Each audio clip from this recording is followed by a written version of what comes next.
Now there's an obvious backdrop we need to discuss, the subject of our first grade Color in the Lines cornucopia worksheets, the misinterpreted, misrepresented owners of this terrain, the Native Americans. All this is happening on their land, a land that was taken from them forcefully, claimed and owned by Europeans running from their homelands, afraid for their lives. It's kind of like the kid who gets beat up every day at school, comes home crying to his mother, and she decides to take him to a new school. And guess what he does when he gets to the new school? He pretends like he wasn't just on the receiving end of a boot sole and instead becomes the most annoying tough guy in the world. And the Native Americans were sick of the tough acting, arrogant new kid. So, fight.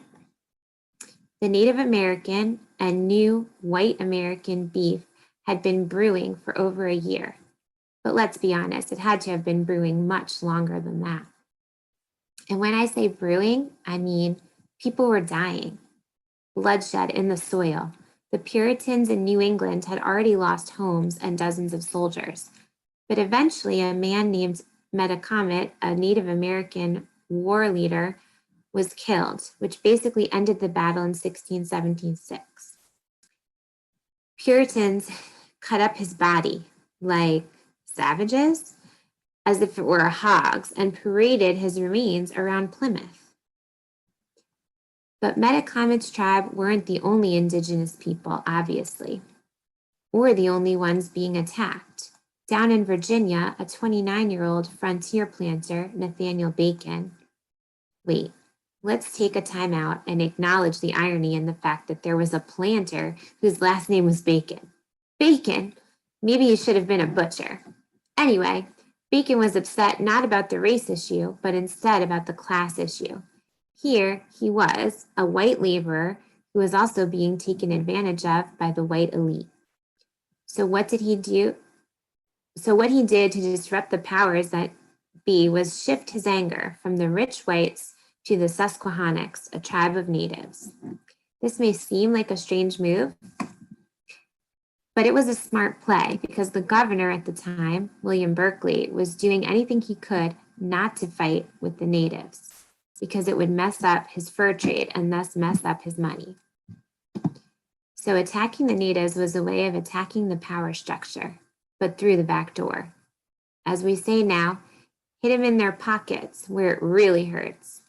And to make matters worse, Bacon declared liberty for all servants and blacks because, as far as he was concerned, though they were different races, they were the same class and should be united against the true enemy, rich whites. But the governor knew if blacks and whites joined forces, he'd be done. Everything would be done. It would have been an apocalypse. So he had to devise a way to turn poor whites and poor blacks against each other so that they'd be forever separated and unwilling to join hands and raise fists against the elite. And the way he did this was by creating, wait for it, white privileges. Time for a breath break. Everyone inhale. Hold it. Exhale and breathe it out. Privilege. Still here? Good. Let's move on. So, white privileges were created, and at this time they included, number 1, only the white rebels were pardoned. Legislators prescribed 30 lashes for any slave who lifted a hand against any Christian. Christian now meant white. Number 2, all whites now wielded absolute power to abuse any African person.